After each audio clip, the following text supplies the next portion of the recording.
So it's June. If you have kids in school or if you're a teacher, you're frazzled. And it's feeling like summer. Nobody wants to think about heavy things anymore. So I'm going to speak about death this week. I didn't want to. I wanted to talk about wisdom literature, and there are lots of choices in wisdom literature, and I wanted to talk about something else. But it's been an unusual and kind of unsettling week for me, and I couldn't avoid it. So here's what happened. In one of my Bible classes, a student, grade 12 student, she stood up, she picked up her phone, and she looked at me apologetically and sadly and kind of knowingly, and she went outside. And she took the call from her father. And she had told me about this possibility some days before, letting me know that her grandmother was in the Salt Spring Hospital and was essentially dying right near the end. And sure enough, this was the call from her father telling her Grandma just passed away. And then yesterday, Heidi and I were at the funeral of another woman named Helen, who'd been a good family friend for years. Many years. We didn't want to go because that kind of makes it official. These are fact of life reminders, and they are generally unwelcome.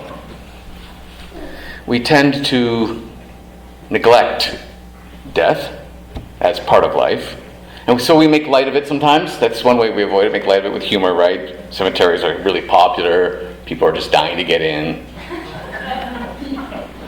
Or my father's line, which I heard all my life, that despite medical progress, the average death rate throughout history has remained unchanged. 1 per person, on average.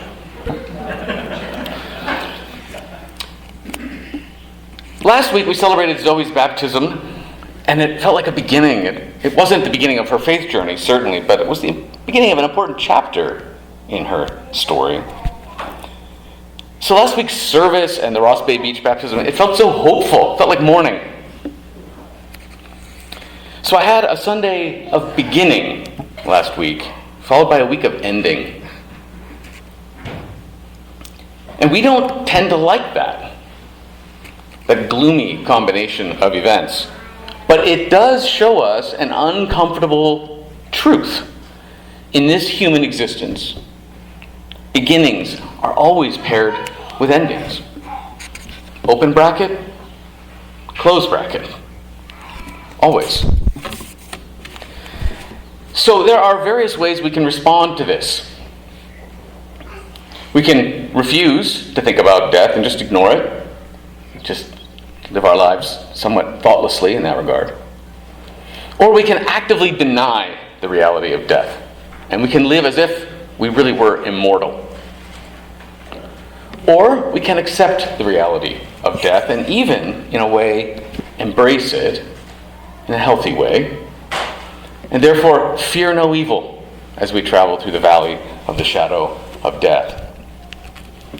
But whichever route we take, we know we can't escape once in a while at least being affected by death. So it seems important that we think about it well. And what we need is some good advice. And that's why this morning we're going to look at this last type of biblical literature that we're going to look at in this season. There will be more again in the fall. We've been looking at a lot of biblical literary genres and how to read them. Last week we had our second look at the Psalms with all of the emotions that the Psalms express. But this week, since we need good advice, we're going to look at wisdom literature, which is a type of ancient literature designed specifically to give good advice. That's what it's for. Because the ancient Israelites knew and experienced what we all know and experience. And that is this. Some people are better than others when it comes to making good, healthy decisions. I'm sure you all know some people who are truly wonderful people, but who just can't seem to get out of their own way. If there's a bad decision to be made, they'll find it, and they'll make it. It might be about relationships, it might be about money, work habits. And other people we know seem to have the opposite pattern. They naturally gravitate to the wiser and healthier decisions. Well, the ancient Israelites saw this, and they were very practical, and they figured, hey, if some people are better at making decisions in their daily lives, better at thinking about big issues, better at navigating all the complexities of life, let's find out what they do. Let's find out what they're thinking. Let's write it down so that others can benefit and live better lives. So we have wisdom literature, and in the Bible there are 4 books that are just purely wisdom literature: Proverbs, Job, Song of Songs, and Ecclesiastes. The book of Proverbs gives good advice in the areas of general everyday life, sometimes in the form of extended metaphors, mostly in the form of memorable short sayings, the biblical equivalent of bumper sticker slogans that help you through life. The book of Job reads like a play, with Job basically talking to his quote-unquote friends about why Job's life has fallen apart and whose fault it is. Spoiler, the friends all say it's Job's fault. And that book gives us good advice about the reality of suffering and how we can and should respond, and about the unsettling truth that bad things do happen to good people. Song of Songs is like a poetic conversation between 2 people who are very, very much in love. And it's a beautiful affirmation of human love and romance and sexuality. One of the strangest moments of every school year is when we study this in my Bible class, and I read my high school students erotic poetry out of the Bible. It's one of the great gifts of being an adult. It's so easy to make adolescence uncomfortable.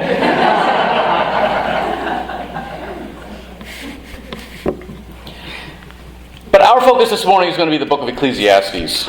It's written by an anonymous author who remembers the words of a powerful teacher, and as you read, it's sometimes not clear who's talking, the author or the teacher, but it doesn't really matter.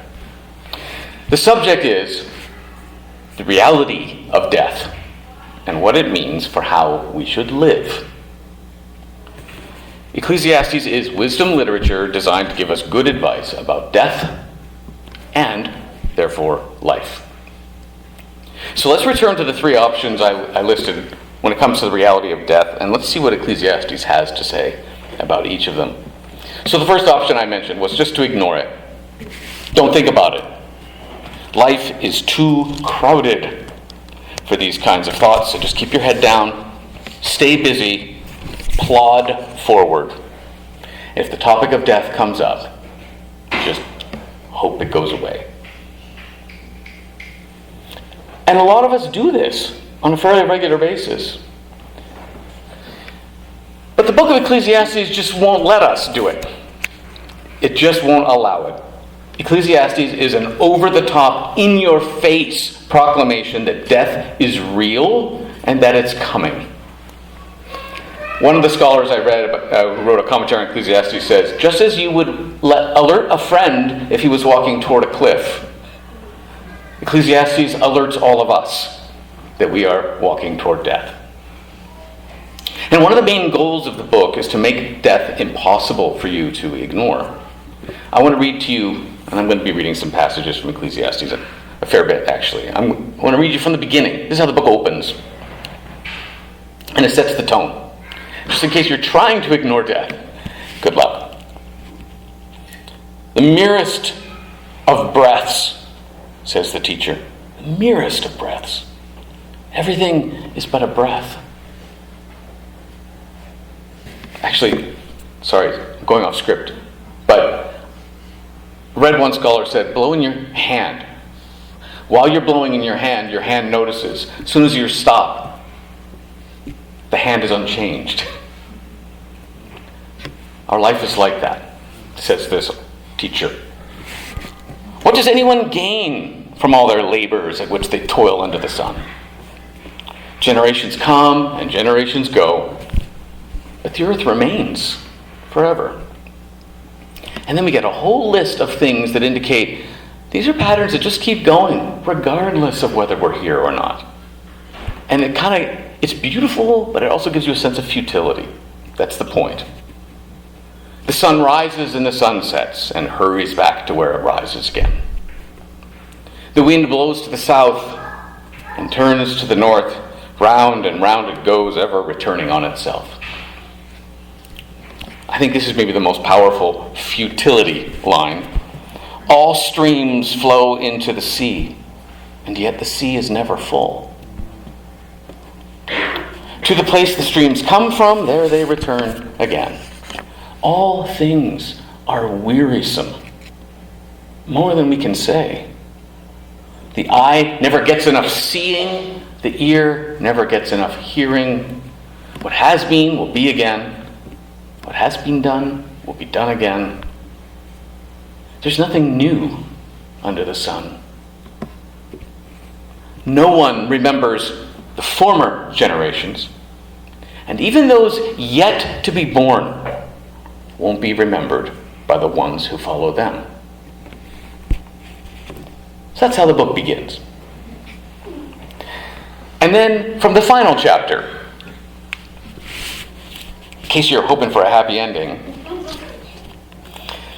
remember your Creator in the days of your youth, before the days of trouble come, before the years approach when you will say, I find no pleasure in days and years. Remember your Creator before the sun and the light and the moon and the stars grow dark and the clouds return after the rain. Remember your Creator before the day that the men looking after the house tremble and the powerful cringe and the women grinding corn cease from toil because they are few. And those peering from their windows draw back into the gloom, and the doors to the street are closed, and the sound of the mill is quieted. We used to rise in the morning to the sound of birds, but now all the singers are silent. Yes, they're all afraid of what is above. And great terrors lie along the path where the almond tree refuses to bloom, and the locust carries a heavy load from eating all our crops, and no one feels the stirrings of any desire. Then people go to their eternal home, and mourners go about the streets. Remember your Creator before the silver cord is severed, the golden bowl broken, before the pitcher is shattered at the spring and the wheel broken at the well. And the dust returns to the ground from which it came, and the spirit returns to God who gave it. Fleeting. Fleeting, says the teacher. Everything is fleeting. Okay, so if you read Ecclesiastes, ignoring death we can't do it. So option number 1 is ruled out. Let's try option 2, and that is actively and boldly deny the reality of death. Stare it down. Refuse to let it stop us.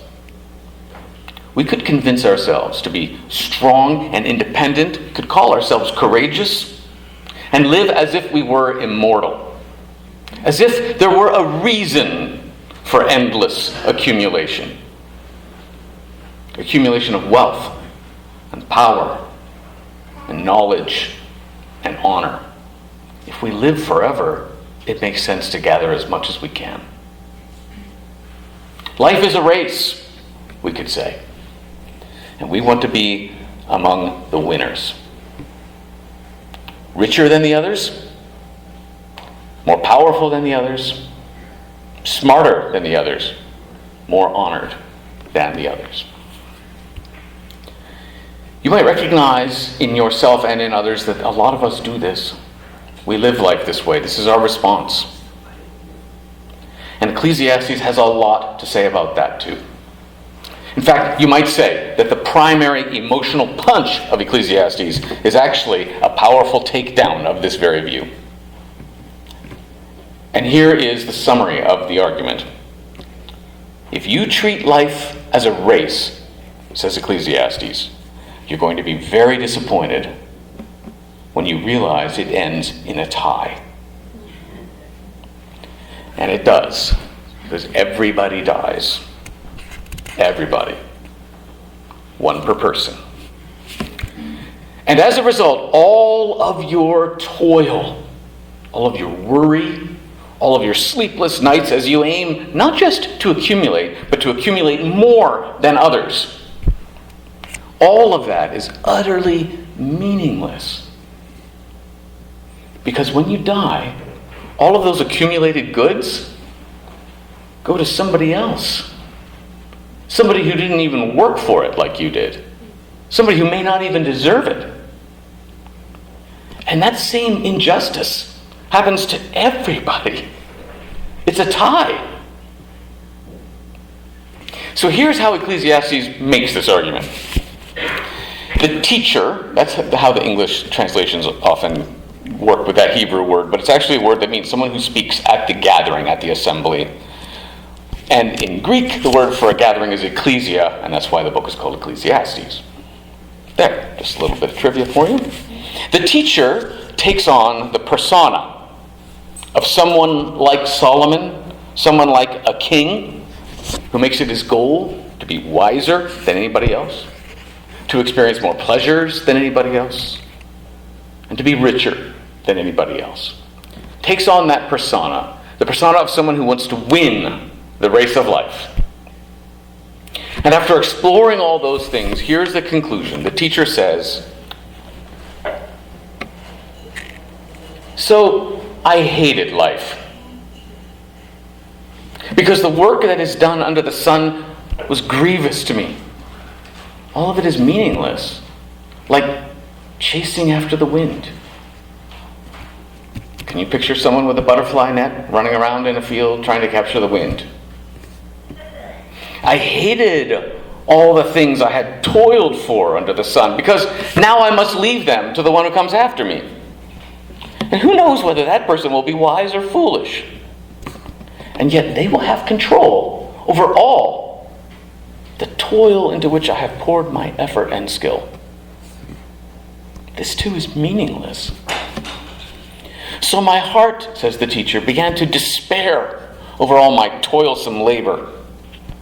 For people may labor with wisdom and knowledge and skill, and then they have to leave all they own to somebody else who hasn't worked for it. This is meaningless and a great misfortune. What do people get? The Hebrew is more like, what do they gain? What is the profit? For all the toil and anxious striving with which they labor under the sun. All their days, their work is grief and pain, and even at night their minds cannot rest as they struggle to win the race of life. This is meaningless, says the teacher. And because this take down the race of life theme is so strong in Ecclesiastes, I want to read you one more passage. This one's all poetry. That was prose. This is poetry. And it's actually interestingly aimed at the mental health issues that await those who think life is a race of accumulation. It's a mental health warning. Here's the poem. Those who love money never have enough. Those who love wealth are never satisfied with their income. This too is meaningless. As goods increase, so do those who consume them. And what benefit are those goods to the owners, except they get to feast their eyes on them? The sleep of laborers is sweet, whether they eat little or much.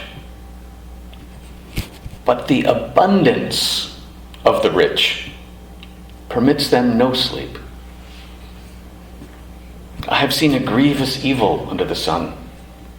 Wealth hoarded to the harm of its owners. Or Wealth lost through some misfortune so that when they have children, there's nothing left for the children to inherit.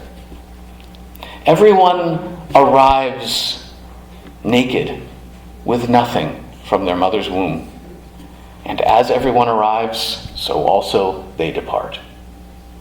They take nothing with them from their toil, nothing they can carry in their hands. This too is grievous. As everyone arrives, so they depart. And what do they gain? Since they toil for the wind. All their days they eat in darkness with great frustration, with affliction and anger. In other words, don't do that, says the book of Ecclesiastes. Don't enter the accumulation race. It's pointless, it's futile, it's ultimately meaningless, and it's not good for you. So the first two options are out. Ignoring death is impossible, if you read Ecclesiastes. Actively denying death as if we were immortal is pointless and futile and unhealthy. And that leaves us with the third option, which is to accept death, to embrace it as a reality in a healthy way. To acknowledge that beginnings do always have endings, and work with that truth, not against it. And this is precisely what the book of Ecclesiastes recommends. There are positive statements, helpful, positive recommendations scattered throughout the book of Ecclesiastes. You sometimes have to look hard, because it's mostly trying to shock you. And then you get these little nuggets. Ecclesiastes wants us to see our lives for what they are: finite and gifts. Your life is a finite gift, says Ecclesiastes. Accept it and then live accordingly. And I want you to read what Ecclesiastes has to recommend. Several passages, they're all short. People can do nothing better than to eat and drink and show their own souls what is good in their work. And I would like to remind you that work for the ancient Hebrew did not mean career. We so often separate that. For the Hebrew, the work is what you do in life.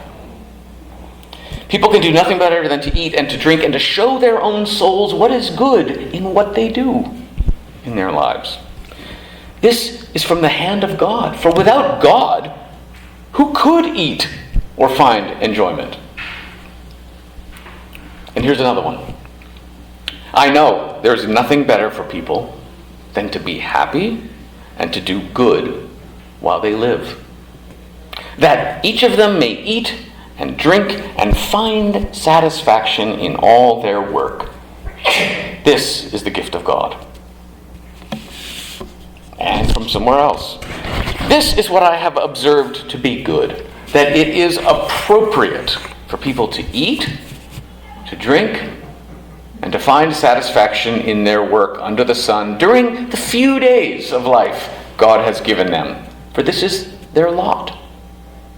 Moreover, when God gives people wealth and possessions and the ability to enjoy them, to accept their lot and be happy in their work, that is a gift from God.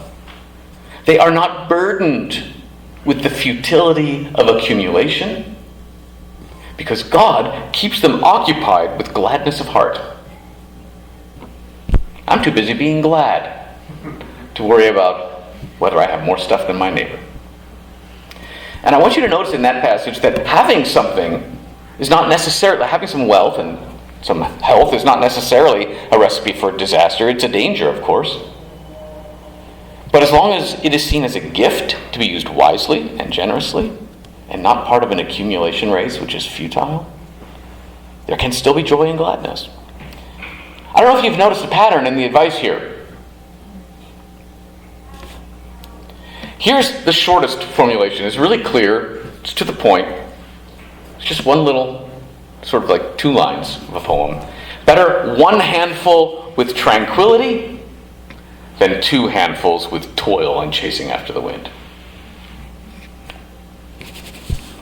and from near the end of the book. So I commend to you the enjoyment of life, because there is nothing better for people under the sun than to eat and drink and be glad. Then joy will accompany them in their work all the days of the life God has given them under the sun. So in Ecclesiastes, we have a book that starts by declaring the futility of life. Some translations start it this way: vanity, vanity, all is vanity. You might have heard that. Or meaningless, meaningless, everything is meaningless. We heard the merest breath. The merest breath, everything is but a breath. But no matter which translation you're reading, it's pretty clear what the point is. But then, as you go through the book slowly but surely, almost like a glacier that just can't be stopped, the book of Ecclesiastes moves us to what I think of as a theology of delight. A theology of delight. And that's something I will be talking about more in the future. But for now, just notice that it's a theology of delight in Ecclesiastes that shifts our focus from racing to the generosity and the love of God. It sets us free from the myth that we can win by conquering. That's a myth that leads to anxiety and paranoia and despair. The theology of delight in Ecclesiastes moves us in really what seems to be quite a negative way, but isn't.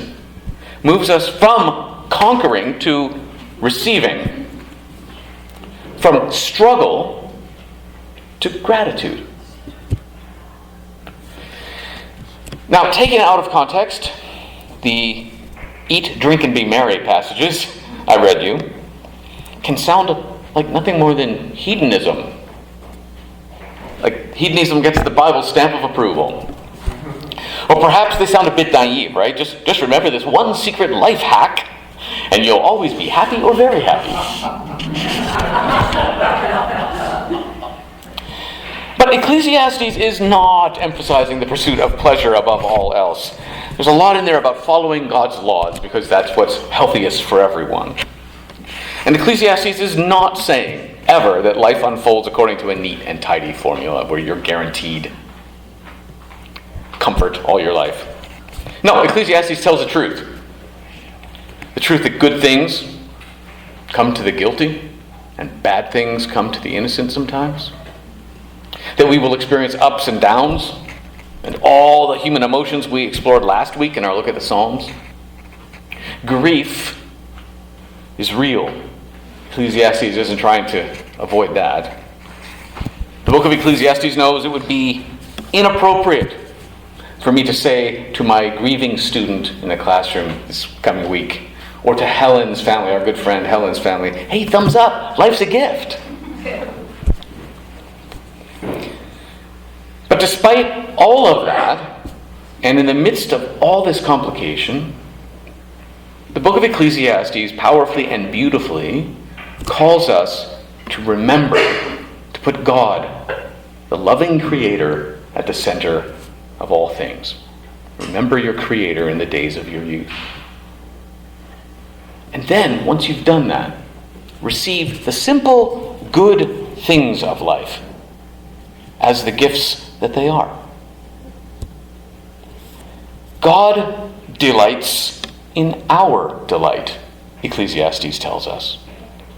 Just as all good parents delight in the delight of their children. I'd like to end by returning to Helen, our good family friend, who lived a good, long, full life of love. But although she was very healthy, died unexpectedly, not even 2 weeks after marrying her second husband. Her first husband died of ALS a few years back. I believe part of what made Helen so special, and boy, she was special to a lot of people, that church was packed, was that she quite naturally seemed to live by the advice offered in Ecclesiastes. I think it just flowed out of her. She enjoyed good food and the simple things in life. She loved her family fiercely. And she was perfectly aware that things weren't perfect, that there were things that needed to be changed or improved. But she somehow had the knack, like some people do, of showing her own soul what was good in her life, and she was grateful. She knew her life wasn't perfect, but she took a lot of joy from it.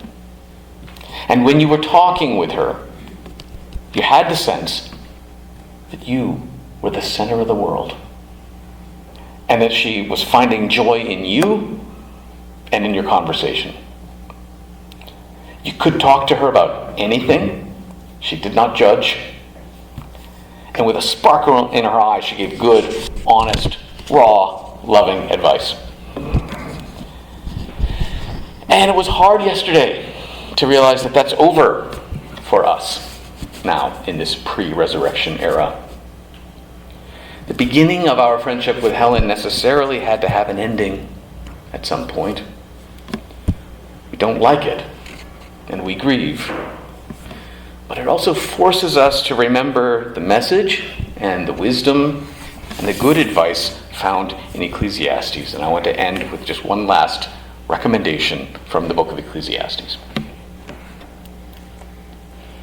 Let us go and eat our food with gladness, and drink our wine with joyful hearts, for God delights in what we do.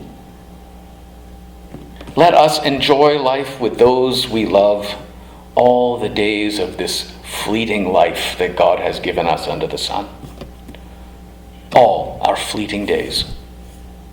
For this is our lot in life. This is what we should do in our work under the sun. So whatever our hands find to do, let us do it with joy, and let us do it with all our might. Amen.